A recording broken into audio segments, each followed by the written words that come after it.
Hello दोस्तों, कैसे हैं आप सब लोग। होप कि आप सब लोग बहुत ही अच्छे होंगे। दोस्तों आज हम अपने कॉस्ट अकाउंटिंग के थर्ड चैप्टर को पढ़ने जा रहे हैं, जिसका नाम है मटेरियल कॉस्ट अकाउंटिंग। ठीक है। अब दोस्तों मटेरियल का पता ही आपको क्या होता है कि जिस सामान से क्या बोलते हैं सामान बनता है, यानी कि जिस रॉ मटेरियल सामान बनता है उसको मटेरियल बोलते हैं। अब दोस्तों मटेरियल का जो कॉस्ट होता है वो बहुत इंपॉर्टेंट फैक्टर होता है किसी भी सामान के लिए। अगर मटेरियल का कॉस्ट बढ़ जाएगा घट जाएगा तो भैया सामान का दाम घटेगा बढ़ेगा और बिजनेस का प्रॉफिट कम हो सकता है। तो इसके ऊपर पूरा एक चैप्टर आपको दे दिया गया है कि मटेरियल कॉस्टिंग की किसी भी सामान को बनाने के लिए जो मटेरियल इस्तेमाल किया जाता है उसका जो कॉस्ट होता है वो कैसे कैलकुलेट किया जाए, कैसे मटेरियल परचेज किया जाए, कैसे उसको इशू किया जाए, कैसे उसको कंट्रोल किया जाए। तो ये चैप्टर आपको बहुत चीज़ समझाने वाला है कि जब भी आप फ्यूचर में कभी कोई बिजनेस में जाओगे तो आपको ये चैप्टर बहुत काम करेगा। ठीक है जी, ओके। अब दोस्तों एक बात का ध्यान रखो कि मटेरियल जो कॉस्ट होती है, समझो सपोज हम बिस्कुट बनाए, क्या बनाए, बिस्कुट बनाए, पाइए जी बिस्कुट बनाए। तो बिस्कुट बनाने के हमको मटेरियल चाहिए। अब मटेरियल की जो कॉस्ट है, ये कॉस्ट अगर घटेगी बढ़ेगी या फिर घटेगी तो इसका सीधा असर इसके तो क्या बोलते हैं सेलिंग प्राइस के ऊपर पड़ेगा। यानी कि अगर सेलिंग प्राइस बढ़ेगा तो प्रॉफिट क्या हो जाएगा, घट जाएगा। तो भैया कॉस्ट को बहुत ज़्यादा मेंटेन करना पड़ता है कि मैदा कितने का खरीदा, चीनी कितने का खरीदा। ठीक है जी, तो ये सब बहुत इंपॉर्टेंट चीज़ होता है।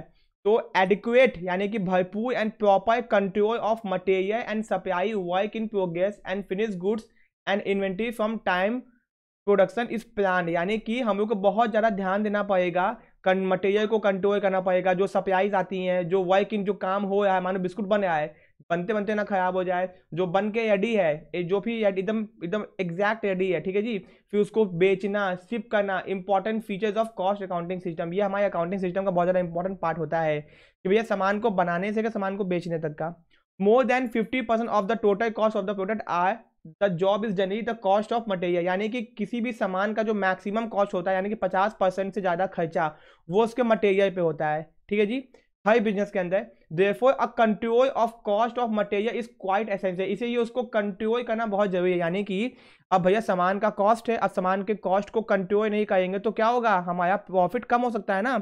यही ऑब्जेक्टिव होता है कॉस्ट अकाउंटिंग का कि कॉस्ट को कंट्रोल किया जाए। तो मटेरियल कंट्रोल हमको करने के क्या क्या करना होगा। ठीक है जी, तो मटेरियल कंट्रोल करने के हमको जो भी हम लोग मटेरियल को परचेज करते हैं, क्या करते हैं, जो परचेज करते हैं वो कैसे परचेज करें, कैसे उसको स्टोर करें। ऐसा ना हो कि परचेज करने के बाद जहाँ पे रखे वहाँ पे खराब हो जाए, पुराना हो जाए, सड़ जाए। ठीक है जी, तो मटेरियल कैसे परचेज किया जाए, कैसे उसको स्टोर किया जाए, कैसे उसको कंट्रोल किया जाए एंड कैसे उसका प्राइसिंग, कैसे उसका कॉस्ट निकाला जाए। ठीक है जी, तो ये सब चीज़ें हैं। तो हमको इस चैप्टर के अंदर बेसिकली पढ़ना है कि मटेरियल को कैसे परचेज किया जाए। ठीक है जी, फिर उसको कैसे स्टोर किया जाए, फिर उसको कंट्रोल। अब देखो मटेरियल कोई इन्वेंटरी बोलते हैं, क्या बोलते हैं, इन्वेंटरी। ठीक है जी, कैसे उसको कंट्रोल किया जाए एंड प्राइसिंग ऑफ मटेरियल यानी कि उसकी कॉस्ट कैसे निकाली जाए। ठीक है, अब जो मैदा खरीदे होगे, हो सकता है कि 100 kg मैदा खरीदे, ये 50 रुपये kg के हिसाब से हो, जो दूसरा 100 kg मैदा था वो 55 रुपये kg के हिसाब से हो। तो पहला वाला तो भैया 50 रुपये के हिसाब से, दूसरा या 55 के हिसाब से है, लेकिन बिस्कुट का दाम तो आज भी 5 रुपये है। तो भैया कैसे हम लोग बिस्कुट बनाने के मैदा को इशू करेंगे उसको भी हम लोग समझेंगे। ठीक है, तो देखो जी, purchase of material, the quality of finish goods depend upon the quality of raw material. यानी कि जो सामान की क्वालिटी होती है वो डिपेंड करता है उसके रॉ मटेरियल की जो उसमें यूज किया गया है। And improved craftsman can of course helps in improving the quality of product. यानी कि सामान बनाने वाला सिंपल सी बात है उसकी क्वालिटी को इंप्रूव कर सकता है, but it can not change the basic character of the raw material. यानी कि एक कारपेंटर है, बहुत अच्छा कारपेंटर है, उसको फर्नीचर बनाने को दो, लेकिन उसको जो सामान दो वो सामान खराब दो, सामान की क्वालिटी अच्छी नहीं है, तो फर्नीचर तो वो बना देगा बट वो क्वालिटी कैसे ठीक करेगा, वो क्वालिटी तो आपने खुद ही उसको खराब दी है। यानी कि अच्छा रॉ मटेरियल दोगे तभी वो अच्छा बना पाएगा furniture. Therefore it is essential that purchase department, यानी कि बिजनेस का जो परचेज डिपार्टमेंट होता है वो जो भी सामान को परचेज करे राइट क्वालिटी का होना चाहिए, राइट प्राइस का होना चाहिए, जिससे कि हम लोग को ज़्यादा इफेक्ट ना पड़े प्रोडक्शन के ऊपर। यानी कि अगर हम बिजनेस में कोई सामान बना रहे हैं तो सामान अच्छे से बने, इसके लिए राइट क्वालिटी का परचेस होना चाहिए और राइट दाम का परचेस होना चाहिए। ठीक है जी, तो इससे फायदा क्या होगा कि अगर ऐसा नहीं करोगे, अगर हमने सब स्टैंडर्ड यानी कि कम क्वालिटी वाला सामान खरीदा तो इसका नतीजा क्या होगा कि वेस्टेज ऑफ मटेरियल, सामान खराब हो जाएगा, क्वालिटी प्रोडक्ट की कम हो जाएगी और मशीन भी खराब हो सकती है। तो भैया परचेज यानी कि सामान को परचेज करना कितना इंपॉर्टेंट फैक्टर होता है आप ये समझ चुके होंगे। अब देखो जी, एक होता है सेंट्रलाइज्ड परचेजिंग, एक होता है डिसेंट्रलाइज्ड परचेजिंग। अब ये क्या होता है, देखो कॉमन सी चीज है, मैं आपको समझाता हूँ। ये सेंट्रलाइजेशन और डिसेंट्रलाइजेशन की तरह थोड़ा सा कंसेप्ट है। अब देखो जी, एक बिजनेस है, एक बिजनेस के अंदर मान लो कि हम लोग बनाते हैं बिस्कुट, और बनाते हैं 5 टाइप का बिस्कुट, 1 2 3 4 और 5 टाइप का बिस्कुट। अब पांचों टाइप के बिस्कुट के लिए हमको चाहिए मैदा, हमको क्या चाहिए, मैदा चाहिए, ठीक है। अब मान लियो ये, अब देखो बिस्कुट है तो डिपार्टमेंट्स भी अलग होंगे, ये भैया चॉकलेट बिस्कुट है, ये ऑरेंज बिस्कुट है, ये पाइनएप्पल बिस्कुट है, ये एक्स ये वाई कोई बिस्कुट है, ठीक है जी। तो भैया हर बिस्कुट के लिए हमको मैदा चाहिए। तो अब देखो जी हर बिस्कुट का डिपार्टमेंट अलग होगा, तो हर डिपार्टमेंट अलग अलग सामान को परचेज करता है अभी, ठीक है। अब मान लियो इन सब का परचेजिंग मैदे का अगर एक लोग करेगा, यानी कि एक डिपार्टमेंट करेगा, उसको बोलेंगे सेंट्रलाइज्ड परचेजिंग। यानी कि जब बिजनेस के अंदर एक डिपार्टमेंट बनाया जाए जो हर डिपार्टमेंट के ये सामान को परचेज करे, तो उसको बोलते हैं सेंट्रलाइज्ड परचेजिंग। यानी कि जो भी सामान चाहिए यही डिपार्टमेंट परचेज करके देगा। कितना मैदा चाहिए ये हर डिपार्टमेंट भैया इसको बता देंगे, तो इसको बोलते हैं सेंट्रलाइज्ड परचेजिंग। जब सब लोग अपना अपना खुद परचेज करेंगे तो उसको बोलेंगे डिसेंट्रलाइज्ड परचेजिंग। यानी कि जब सारे डिपार्टमेंट अपने अपने सामान बनाने के लिए जो भी उनको सामान चाहिए खुद परचेज करते हैं तो उसको डिसेंट्रलाइज बोलते हैं। और जब सबके ये एक कॉमन डिपार्टमेंट जो मेन डिपार्टमेंट होता है वो सामान परचेज करके उनको देता है उनके रिक्वायरमेंट के हिसाब से, तो उसको सेंट्रलाइज्ड परचेजिंग बोलते हैं। तो परचेजिंग सेंट्रलाइज भी हो सकती है और डिसेंट्रलाइज भी हो सकती है। सेंट्रलाइज परचेज, अब देखो तुम कहोगे सर किसमें फायदा है, तो भैया कुछ बच्चे कहेंगे कि इसे डिसेंट्रलाइज में फायदा है, कुछ बच्चे कहेंगे सेंट्रलाइज में फायदा है, दोनों में ही फायदा है, डिपेंड करता है कि आपका बिजनेस का साइज क्या है, ठीक है। सेंट्रलाइज परचेजिंग का मतलब होता है that all the purchase function are sorted to one centralise department. यानी कि सारा परचेज एक ही डिपार्टमेंट का आया है। इन सच ए सिस्टम ऑल द डिपार्टमेंट जिसको जो भी सामान चाहिए, मशीन सप्लाई सर्विस टूल जो भी चाहिए, वो अपना इंडेंट यानी कि पूरा बना के भेज देगा, रिक्वेस्ट कर देगा सेंट्रलाइज परचेजिंग डिपार्टमेंट के पास में, एंड ये जो क्या करेंगे उसके हिसाब से परचेज करके उसको टाइम ही परचेज करके उसको दे देंगे, ठीक है जी। On the other hand decentralise purchasing का मतलब होता है कि वेरियस डिपार्टमेंट खुद ही ऑथराइज, उनके पास खुद ही पावर है कि वो डायरेक्टली परचेज कर सकते हैं, इंडिपेंडेंट है, वो मार्केट से कुछ भी परचेज करके आराम से अपने आप सामान बना के बेच सकते हैं, ठीक है जी। तो भैया बिजनेस है तो भैया कुछ भी कर सकते हो। अब इसके फायदे क्या क्या, अगर बिजनेस के अंदर सेंट्रलाइज्ड परचेजिंग होगी यानी कि सारे डिपार्टमेंट्स का सामान एक ही डिपार्टमेंट परचेज करेगा, तो उसके फायदे क्या क्या होंगे। हेडिंग पढ़ो, इकोनॉमी ऑफ बल्क परचेज, यानी कि जब बल्क में परचेज करोगे तो सामान का दाम क्या हो जाएगा, इकोनॉमी मतलब सस्ता हो जाएगा। Expert and talented purchasing staff, भैया जब एक इंसान बड़ा सामान खरीदेगा तो वो खरीदने में क्या हो जाएगा, एक्सपर्ट हो जाएगा। अब आप ही को बोल दें कि आलू खरीद के आना है 500 किलो, तो आप जिंदगी में नहीं खरीद पाओगे, क्योंकि हो सकता है कि 500 किलो में 10-15 किलो क्या हो जाए, खराब हो जाए, ठीक है जी। तो अब जब एक्सपर्ट डिपार्टमेंट परचेज करेगा तो वो एक्सपर्ट होकर जाके चेक करेगा, ठीक है जी। बेटर कंट्रोल, इससे चीज़ों को अच्छे से कंट्रोल कर पाएंगे। इकोनॉमी इन कंपाइजेशन ऑफ रिकॉर्ड, चीज़ों को रिकॉर्ड मेंटेन करने में आसानी होगी, हाँ भैया कितना सामान आया कितना सामान गया, ठीक है। Adoption of uniform policy, business में जो पॉलिसी है वो एक तरीके की होगी, अलग अलग नहीं होगी। Proper liaison with the various department, भैया बिजनेस का एक डिपार्टमेंट सारे डिपार्टमेंट से क्या कर पाएगा, कॉन्टैक्ट कर पाएगा, सबको पता होगा, मेन डिपार्टमेंट को पता होगा कि किस डिपार्टमेंट में कितना सामान चाहिए, क्या क्या रिक्वायरमेंट है, ठीक है। एंड बहुत सारे अदर एडवांटेज भी हैं, जैसे कि कॉस्ट को कंट्रोल कर पाएंगे, स्टोर्स को कंट्रोल कर पाएंगे, ठीक है जी, ये भी फायदा होगा, ओके।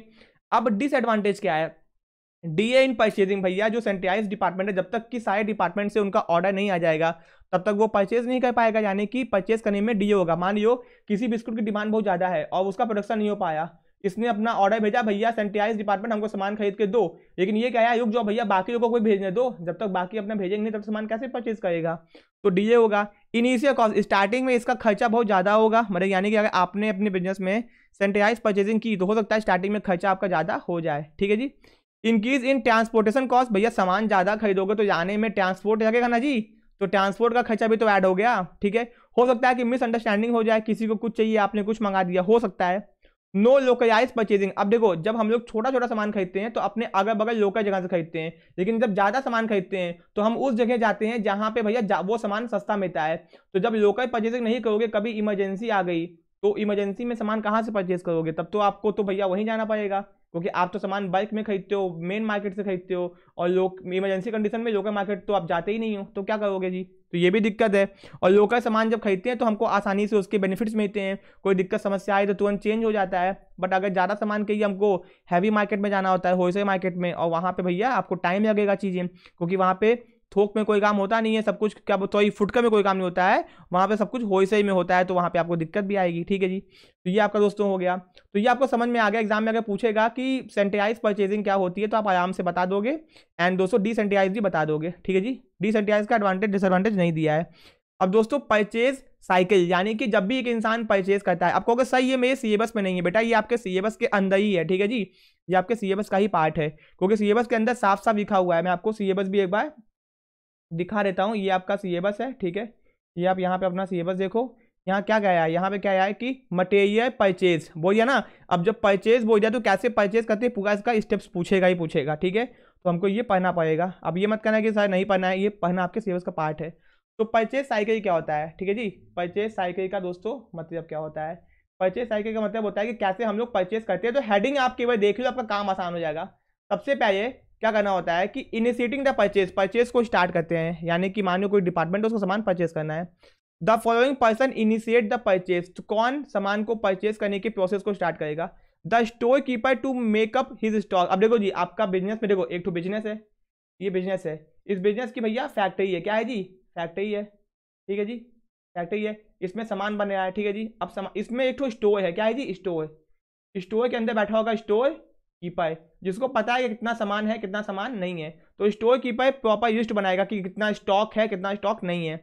एंड जो प्रोडक्शन प्लानर होगा, जो सामान बनाने वाला होगा, वो acquire material for research and development और टू मैन्युफैक्चर न्यू प्रोडक्ट। ये चाहे तो सामान को बनाने के लिए जो प्रोडक्शन की प्लानिंग करता है, सामान को बनाने के लिए स्टोर सामान है या फिर कुछ रिसर्च करने के लिए।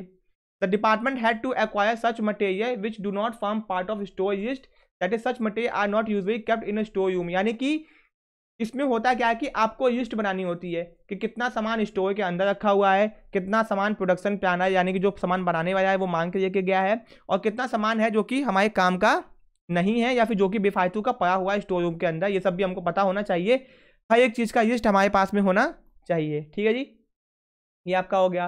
तो यानी कि सबसे पहले जो भी सामान को परचेज करना है उसको इनिशिएट करना होता है। तो कौन करता है इनिशिएट, स्टोर कीपर, वो पूरा स्टॉक का लिस्ट बनाता है कि हाँ भैया इतना सामान है।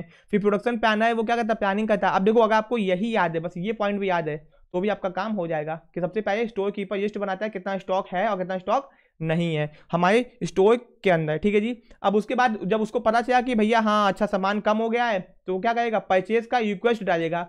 अब क्या कौन डालेगा request, store keeper. The purchase acquisition is a request made to purchase department, यानी कि स्टोर कीपर बोलेगा परचेज डिपार्टमेंट को कि भैया सामान को परचेज करना है, ये सामान को परचेज करना है। It is prepared by the officer who initiate the purchase. अब देखो जो भी वो ऑफिसर के पास में अथॉरिटी होगा, वो क्या बोलते हैं, कहेगा कि ये सामान को परचेज करना है। And this the store keeper is the main function. अब स्टोर कीपर ही तो बताएगा ना कि कितना सामान है कितना सामान नहीं है। स्टोर कीपर ने बताया परचेज डिपार्टमेंट को भैया सामान कम हो गया है, अब सामान खरीदो।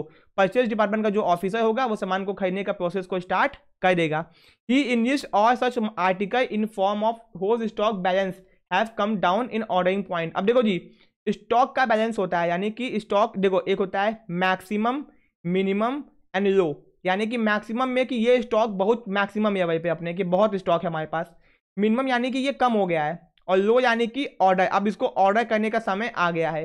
तो अब आप अपने बिजनेस में सामान को ऑर्डर कब करते हो, जब वो मैक्सिमम पे हो तो तब तो नहीं करोगे, मिनिमम पे हो या फिर एकदम लो पे, जब ऑर्डर करने का समय आ गया, यानी कि ये समय ऐसा आ गया कि अब हमको भैया ऑर्डर करना पड़ेगा। एग्जाम्पल, स्कूलों की छुट्टी ठंडी में कब होती है, जब लगता है कि अब बच्चे सह नहीं पाएंगे, ठंडी बहुत ज़्यादा है, तभी छुट्टी के आदेश आते हैं।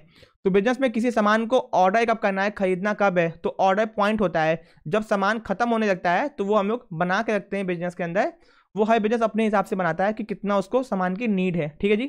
तो एंड कौन सा डिपार्टमेंट किस सामान की डिमांड ज़्यादा करेगा, article which would be demanded by production department authority, यानी कि जो सामान की नीड बहुत ज़्यादा होगी उसको हम लोग लिस्ट बना के रखेंगे, उसके हिसाब से परचेज करेंगे। Where there is a different store for different departments, भैया हर डिपार्टमेंट के अलग अलग स्टोर होंगे, बहुत सारे स्टोर कीपर होंगे। यानी कि ऐसा नहीं है कि एक ठो स्टोर कीपर होगा, बहुत सारे स्टोर कीपर होंगे, बहुत सारा स्टोर होगा। सोचो कितना फैक्ट्री में कितना से सारे सामान होते हैं, ठीक है जी। तो सारे सामानों के लिए स्टोर कीपर बैठाए जाते हैं, जिससे वो बताएं कि जब भी कोई सामान आता होगा स्टोर में तो उसका लिस्ट बना के रखना, रखवाना, निकालवाना, ये सब कुछ स्टोर कीपर का काम होता है, ठीक है जी। तो store keeper prepare this form for respective department and submit the same to purchase department. यानी कि अब इसको कहानी की तरह याद करो, देखो ऐसा नहीं है, सबसे पहले प्रोसेस को स्टार्ट करना, यानी कि परचेज करने को स्टार्ट करना, फिर परचेज करने का रिक्वेस्ट डालना, कौन डालता है, स्टोर कीपर डालता है परचेज डिपार्टमेंट को कि हाँ भैया सामान खत्म होने वाला है, ऑर्डर करने का समय आ गया, आप लोग परचेज कर लीजिए, ठीक है। तो वो करेगा ऐसा एंड ये फॉर्म बना के देगा। देखो ये क्या होता है, फॉर्म होता है, यानी कि इसी फॉर्म में बना के देगा, ये आइटम नंबर है, ये आइटम का कोड है, ये डिस्क्रिप्शन है, इतनी क्वांटिटी ऑर्डर करनी है और ये चीज़ है, जो भी होगा लिख देगा और बना के परचेज डिपार्टमेंट को थमा देगा, कहेगा भैया आप परचेज करवाओ, ठीक है जी, ये आपका हो गया। अगर आपके पास बहुत ज्ञान है, भंडार है, तो इसको बना दोगे, एग्जाम में अगर आ गया तो आपको बहुत ज़्यादा नंबर मिल जाएगा, बट कोई जरूरी नहीं है, ठीक है जी। तो ये हो गया। अब दोस्तों इसके बाद आपको आता है bill of material. Whenever a job or work order is taken in hand, जब भी कोई काम हाथ में आता है, a complete schedule of such material parts along with their specification is prepared by the planning department. यानी कि अब देखो सबसे पहले ये क्या हुआ, स्टोर कीपर ने स्टोर में लिस्ट बनाया कि क्या सामान है क्या नहीं है, फिर सामान को खरीदने का रिक्वेस्ट कर दिया, फिर बिल ऑफ मटेरियल। अब जब भी कोई काम आएगा तो काम को करने के लिए वो सामान उस क्वालिटी का सामान है कि नहीं उसका लिस्ट बनाया जाएगा planning department and the drawing office, ठीक है जी, as would be required in completing that work. This schedule is the bill of material, इसको बोलते हैं bill of material. A copy of this bill send to storekeeper. अब देखो जी business के अंदर जो प्रोडक्शन डिपार्टमेंट होगा वो क्या करेगा, सामान को बनाने के जो भी सामान चाहिए होगा उसका लिस्ट बना के जिसको बोलेगा बिल ऑफ मटेरियल, वो भेज देगा स्टोर कीपर के पास में। स्टोर कीपर अपने सामान को रेडी रखेगा, अच्छा हाँ भैया ये सामान चाहिए, इसको खटाक से निकलवा के वो भिजवाने के एकदम रेडी रहेगा। The store keeper submit the purchase acquisition on the basis of bill of material. यानी कि जो डिपार्टमेंट हैं, जो प्रोडक्शन डिपार्टमेंट हैं, उनको कितना सामान चाहिए उन्हीं के हिसाब से स्टोर कीपर परचेज करने का रिक्वेस्ट डालेगा परचेज डिपार्टमेंट के पास में, ठीक है जी, सिंपल सी बात है।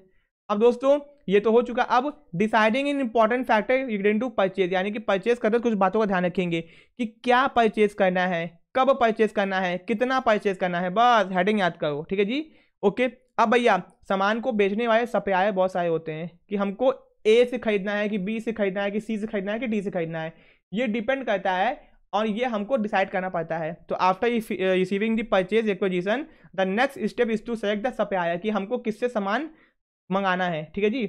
हो सकता है कि हम टेंडर इनवाइट कर दें, ठीक है जी, टेंडर कर दें और टेंडर जिसका पास हो जाए, जिसका कॉस्ट कम हो, क्वालिटी बताते अपनी, उसको हम लोग टेंडर दे दें, ये भी हो सकता है, ठीक है जी।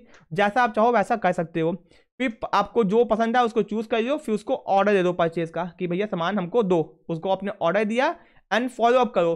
फॉलोअप का मतलब होता है कि कब तक वो सामान देगा उसके पीछे लगे जाओ कि भैया हाँ सामान जल्दी पहुंचवाओ। तो वो क्या करेगा, टेंडर जिसका भी एक्सेप्ट होगा उसको आप ऑर्डर दे दो, ठीक है जी, वो डिपार्टमेंट उसको ऑर्डर दे देगा, फिर सामान आपका आ जाएगा। फॉलोअप का मतलब होता है कि ध्यान रखो कि टाइम से आया है कि नहीं, सामान टाइम से पहुंचा कि नहीं पहुंचा, उसी क्वालिटी का तो है कि नहीं है। अगर कुछ भी नहीं होगा उस क्वालिटी का तो उसको आप कैंसिल भी कर सकते हो किसी भी कारण से।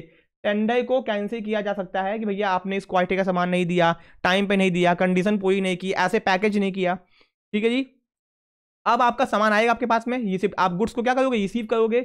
इन बिग, बहुत जो बड़े बिजनेस होते हैं उनके पास में अलग से डिपार्टमेंट होता है जिसको बोलते हैं रिसीविंग डिपार्टमेंट। वो सामान को रिसीव करते हैं, ठीक है ना जी, जो कि काम स्टोर कीपर ही करता है, ठीक है जी। अब आपको कहोगे सही इतना याद कैसे करें बेटा, हेडिंग याद करो, हेडिंग, अंदर की कहानी तो खुद ही बना के लिखनी है ना जी, ठीक है। तो स्टोर कीपर सामान को रिसीव करता है, रिसीविंग डिपार्टमेंट चेक्स करता है supply from the copy of purchase कि हाँ इतना सामान आया है, इतना चीजें हैं, अपनी रिपोर्ट बनाता है और रिपोर्ट बना के रख लेता है। Sometimes the copy of purchase order is given to department without stating there the quantity ordered and the quantity received are left to be filled by this department। यानी कि कभी कभी क्वांटिटी नहीं बताई जाती है और वहां पे क्वांटिटी को खुद ही रिकॉर्ड कर देता है कि हाँ इतना आया, इतना रख लो, ठीक है जी, ये भी होता है कभी कभी।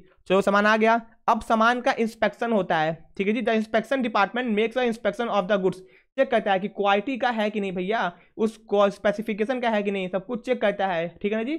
उसकी एकदम कठोर, एकदम अच्छे से चेक करता है दोस्तों, ठीक है।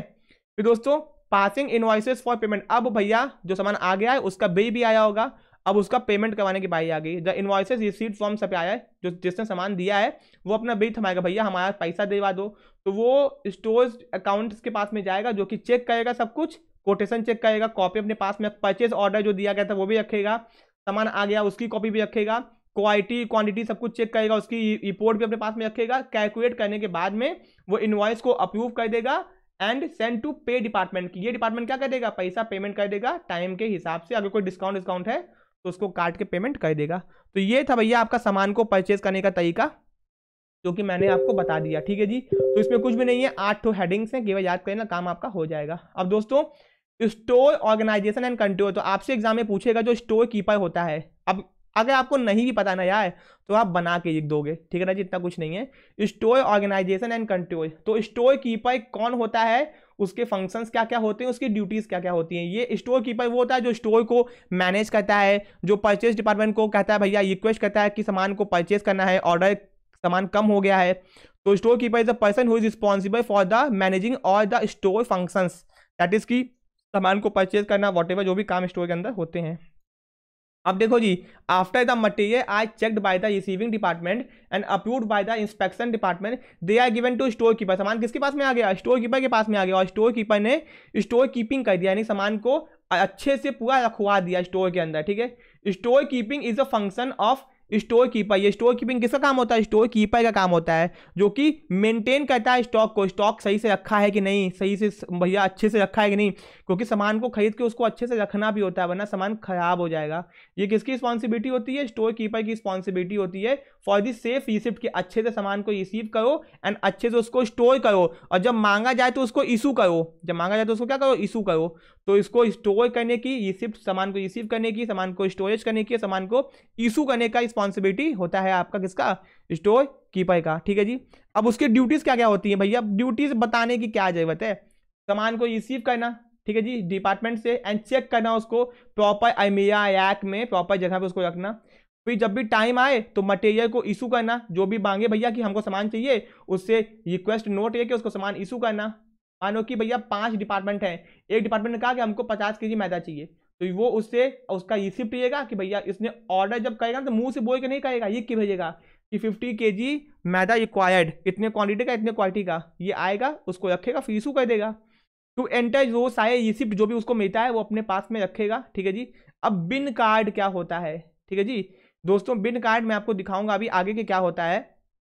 जो जो स्टोर होता है, स्टोर के अंदर अलमारी बनी होती है, अलमारी के अंदर सामान रखा होता है, ठीक है जी, सामान रखा हुआ है, तो ये सामान के पास में एक तो बिन कार्ड लटका होता है। बिन कार्ड का मतलब होता है कि इस अलमारी में कितना सामान है, ठीक है जी, वो इसके ऊपर लिखा होता है, और किस नाम का सामान है वो इसमें लिखा होता है। अभी हम डिटेल में आपको बिन कार्ड के बारे में बताते हैं, ठीक है जी, ओके। फिर ऑर्डरिंग पॉइंट्स चेक करना कि कौन सा सामान कम हो गया, कौन सा सामान ज़्यादा हो गया है, फिर परचेज करने का रिक्वेस्ट डालना परचेज डिपार्टमेंट के पास में। फिर सामान को प्रिवेंट करना कि सामान डिटोराइट खराब ना हो जाए, इवापोरेट, कोई केमिकल वेमिकल कहीं इवापोरेट ना हो जाए, एब्जॉर्ब ना हो जाए, मॉइस्चर ना लग जाए, आग ना लग जाए, चोरी ना हो जाए, ठीक है जी। एंड हर तरीके से मानो कभी कोई चेकिंग के आए कि सामान है कि नहीं है, तो उसकी मदद करना कि हाँ चेक करना। जो सामान स्लो मूविंग है या फिर नॉन मूव, कुछ सामान बहुत धीमे धीमे मूव करते हैं, हैवी सामान होते हैं, तो उनको ध्यान से रखना, ठीक है जी। इसी बैग अब मान लो मैदा 50 kg किसी ने मंगाया था, वो 10 kg यूज हुआ, 40 kg बच गया, तो वो वापस भेज देगा स्टोर डिपार्टमेंट में, तो वापस उसको रखना, ठीक है जी। फिर पुराना सामान जो पुराना हो जाए, जो वेस्ट हो जाए, जो एकदम कबाड़ हो जाए, उसको रिपोर्ट करना कि ये सामान खराब हो गया है। तो भैया ये आपको बताने की जरूरत नहीं है, ये पढ़े ना स्टोर कीपर, उसके फंक्शन एग्जाम में पूछ सकता है आपसे, ठीक है जी। अब दोस्तों location and organisation of store department, ये क्या है, ठीक है जी दोस्तों, लोकेशन और ऑर्गेनाइजेशन क्या होता है स्टोर, ये दोस्तों पूछेगा नहीं आपसे एग्जाम में, ठीक है जी। इसका बस मतलब समझियो कि जो भी स्टोर डिपार्टमेंट होता है वो कहाँ पे होना चाहिए, यानी कि प्रोडक्शन सेंटर जहाँ पे सामान बन रहा है, ठीक है जी, उससे ज़्यादा दूर नहीं होना चाहिए, उसके आसपास में ही होना चाहिए, जिससे कि जब भी सामान की जरूरत पड़े तो तुरंत स्टोर से सामान यहाँ तक पहुँच जाए, ठीक है जी। तो उसका लोकेशन बहुत ज़्यादा दूर नहीं होना चाहिए, आसपास में ही होना चाहिए, जिससे कि सामान आसानी से आ जाए, ठीक है जी, ओके। ये आपको पढ़ने की जरूरत नहीं है, ठीक है जी। अब दोस्तों आता है अपना छोटा सा बिन कार्ड, एग्जाम में पूछ देगा कि बिन कार्ड क्या होता है, ठीक है जी।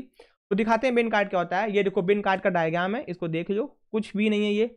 बिन कार्ड क्या होता है, बिन कार्ड को हम लोग बिन टैग बोलते हैं और स्टॉक कार्ड बोलते हैं, ठीक है जी।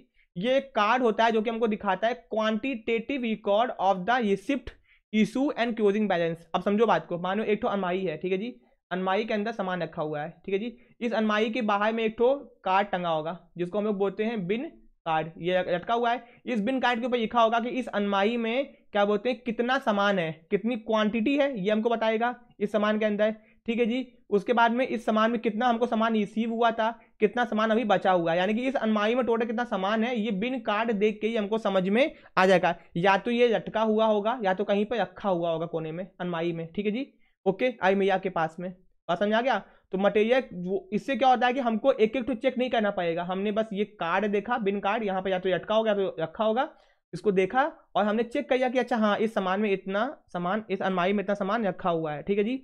तो बिन कार्ड एक पेज होता है बिन पे या फिर सेल्फ पे, कहीं ऊपर हंग ओवर द अलमिया, या तो लटका दो अलमिया के ऊपर, कहीं पे भी रख दो, ठीक है जी, इसको बिन बोलते हैं। Separate bin card prepared for each, हर एक अलमारी के अलग से बिन कार्ड बनता है, ठीक है जी, जिससे कि हम लोग क्या बोलते हैं अलमारी को समझ पाए कि क्या बोलते हैं किस अलमारी में कौन सा सामान कितने क्वांटिटी का कितना बचा हुआ है, रखा हुआ है।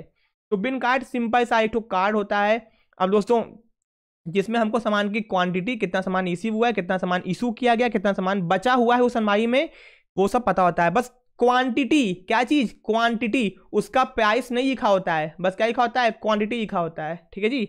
ओके, तो ये हो गया। अब अगर 2 अलमारी है तो 2 ठो बिन कार्ड होगा, 5 है 5 होगा, 500 है तो 500 होगा। द स्पेसिमेन यानी कि format of bin card would show, ये हमको दिखाता है कि कितना सामान आया। देखो जी, बे देखो ये बिन कार्ड है, बे नंबर आ गया आपका, मटेरियल का कोड क्या है, मानो कि XYZ कोड है, सामान का नाम क्या है, मैदा है, मानिए लोकेशन कहाँ पे आया, store as for you, maximum ये भाई कितना है 2000 kg, मिनिमम ये भाई ऑर्डरिंग ये भाई क्वांटिटी, कितने क्वांटिटी कितना सामान है, सब यहाँ पे लिखा होता है, ठीक है जी, बस सिंपल सा है। ओके, तो some time store keeper required to keep certain stock to be reserve, ये कोई मतलब नहीं है, ठीक है जी। तो मैक्सिमम मिनिमम ऑर्डरिंग कितना क्वांटिटी करना, सब कुछ इसमें लिखा होता है बिन कार्ड में। तो हल्का सा रीडिंग मारिए ना, तो बिन कार्ड क्या होता है आपको समझ में आ जाएगा। वैसे भी ऊपर आ ही गया है कि बिन कार्ड को हम लोग बिन टैग स्टॉक कार्ड बोलते हैं, जो कि भैया अलमिया पे रखा होता है। इसके अंदर किसी भी सामान का क्वांटिटी कितना इशू किया गया है, कितना रिसीव किया गया है, कितना क्लोजिंग बैलेंस है, उसका क्वांटिटेटिव रिकॉर्ड मेंटेन रहता है, ठीक है जी। ये अलमारी के ऊपर रखा होता है या फिर लटका होता है अलमारी के बगल में, ठीक है जी। हर अलमारी का अलग से, हर एक अलमारी अलमिया का अलग से बिन कार्ड बनता है, जिससे कि हम आसानी से, अब देखो कोई भी स्टोर रूम में आया तो अलमारी में गिन नहीं पाएगा ना, तो वो सीधे क्या चेक करेगा, वो वहाँ पे रखा हुआ बिन कार्ड चेक करेगा, अच्छा हाँ इस अलमारी में इतना सामान रखा हुआ है, आसानी से पता चल गया, ठीक है जी। ओके, अब दोस्तों बुक्स फॉर रिकॉर्डिंग मटेरियल, यानी कि मटेरियल को रिकॉर्ड करने के कितने खाते बनते हैं। मटेरियल इनवर्ट, कितना सामान आया, कितना सामान इशू किया गया, कितना सामान रिटर्न किया गया, कितना सामान ट्रांसफर किया गया, यानी कि एक डिपार्टमेंट है, बी डिपार्टमेंट है, यहाँ पे 50 kg मैदा भेजा गया था, लेकिन हुआ क्या, 10 kg यूज हुआ, 40 kg इसने बी डिपार्टमेंट को भेज दिया, तो 40 kg क्या हो गया, ट्रांसफर हो गया। इसका भी रिकॉर्ड मेंटेन किया जाता है। स्टोरेज, अब स्टोरेज एग्जाम में पूछेगा भैया जी, स्टोरेज पूछ सकता है आपके एग्जाम में छोटे छोटे क्वेश्चन में। तो हम बता दें ये बिन कार्ड की तरह होता है, किसकी तरह होता है, बिन कार्ड की तरह होता है। बस बिन कार्ड में बस क्वांटिटी बताई जाती है कि कितना सामान है, लेकिन स्टोरेज में क्वांटिटी के साथ साथ उसका प्राइस भी लिखा होता है, यानी कि स्टोरेज एक, ये भी सेम चीज है, सेम टू सेम चीज है, ठीक है।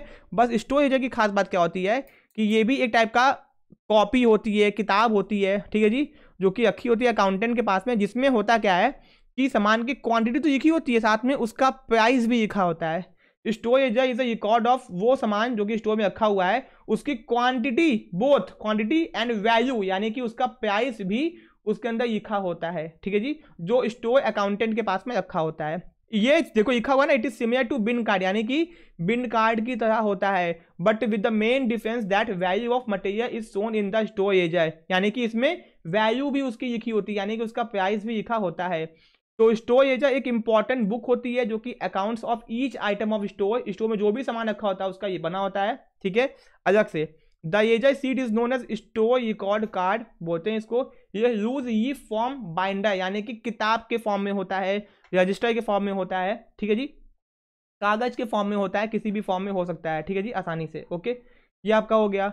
तो ये स्टोर एजर से फायदा क्या होता है कि ये स्टोर डिपार्टमेंट के पास में होता है, इससे पता चलता है कि सामान की क्वांटिटी के साथ में उसकी वैल्यू कितनी है जी, सिंपल सी बात है। बिन कार्ड से केवल क्वांटिटी पता चलती है, स्टोर एजर से क्वांटिटी के साथ में उसका प्राइस भी पता चल जाता है। तो स्टोर एजर का जो स्पेसिमेन है वो देखो ऐसा होता है यहाँ पे स्टोर एजर का।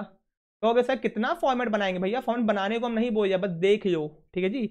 इसमें क्वांटिटी के साथ में उसका क्या बोलते हैं प्राइस भी लिखा होता है, ठीक है जी। ओके, कोई दिक्कत, ये आपका हो गया, ठीक है। तो दोस्तों यहाँ मैंने आपको बता, सब किसने भेजा, कितना नाम, सब कुछ यहाँ पे लिखा होता है, इतना डिटेल में घुसने की जरूरत नहीं है, ठीक है जी। ओके, अब दोस्तों इशू ऑफ मटेरियल, जैसे कि मटेरियल को परचेज करने का तरीका होता है, वैसे मटेरियल को इशू, यानी कि कोई डिपार्टमेंट ने कहा भैया हमको मैदा चाहिए, तो वो मैदा जब मांगेगा तो जो स्टोर कीपर है वो इशू कैसे करेगा, यानी कि कैसे देगा सामान। The issue, return and transfer material involve following 3 important notes. अब 3 कागज चाहिए होते हैं। पहला रिक्विजिशन नोट, यानी कि जो स्टोर कीपर होगा issue material from the store on the receipt of document, यानी कि स्टोर कीपर सामान तभी देगा जब उसके पास में एक तो कागज आएगा, जिस कागज को वो क्या बोलेगा रिक्विजिशन नोट। तभी वो सामान को देगा। एक्विजिशन नोट का मतलब होता है मटेरियल डिमांड, यानी कि मटेरियल मांगा जा रहा है, और ये इस बात का सबूत है कि मटेरियल जिसने मांगा है वो अथॉरिटी उसके पास में है सामान को मांगने की। तो स्टोर एक्विजिशन एक डॉक्यूमेंट होता है जो कि ऑथोराइज करता है स्टोर कीपर को कि हाँ भैया सामान को इशू कर दो। जैसे ही वो कागज देखेगा समझ जाएगा हाँ भैया ये डिपार्टमेंट से आया है, अब सामान को हमको इशू करना होगा। The name and signature of the person जो कि ऑथोराइज होगा वो उसके ऊपर साइन करेगा, and kept the record of store keeper अपने पास में रखेगा। Generally foreman of the different department are authorise to draw supply from the store, यानी कि बिजनेस के जो फोरमैन होते हैं ना वो लोग ये सामान को इशू करवाते हैं। ठीक है जी। और इसकी 3 कॉपी होती है, 3 कॉपी। 1 कॉपी रखा होता है जिसने बनाया है, 2 कॉपी भेजता है स्टोर कीपर के पास में, एक स्टोर कीपर अपने पास में रखता है, और दूसरी कॉपी दे देता है भैया अकाउंट्स डिपार्टमेंट को। समझा, 3 कॉपी बनती है। कितना आसान है जी, ये हो गया। ठीक। अब भैया मटेरियल रिटर्न नोट, ये क्या होता है, कभी कभी सामान बच जाता है तो सामान को वापस भेज दिया जाता है स्टोर के पास में, तो इसको बोलते हैं मटेरियल रिटर्न नोट। बस नाम याद कर लो, ठीक है जी, बस नाम याद करना है। मटेरियल ट्रांसफर नोट का मतलब होता है कि कभी कभी सामान भैया बच जाता है और दूसरे डिपार्टमेंट में ट्रांसफर कर दिया जाता है। ठीक है जी, तो ये ट्रांसफर नोट। अब दोस्तों ये तो अपना खत्म हो गया। अब दोस्तों हम लोग का आता है कॉस्टिंग ऑफ मटेरियल। ठीक है, ये अपने हम दोस्तों सेकंड पार्ट में पढ़ेंगे, यानी कि थर्ड चैप्टर बहुत बड़ा है तो इसको हम लोग 2 पार्ट में पढ़ेंगे। फर्स्ट चैप्टर अपना टॉपिक हो चुका है, अब हम लोग का टॉपिक है कॉस्टिंग ऑफ मटेरियल, कि किसी भी मटेरियल का कॉस्ट यानी कि जो खर्चा हुआ है उसको कैसे कैलकुलेट करते हैं। ठीक है, तो वीडियो अगर अच्छा लगा तो वीडियो को लाइक कर देना, चैनल को सब्सक्राइब कर देना। मिलते हैं अपने नेक्स्ट पार्ट में। Thank you so much.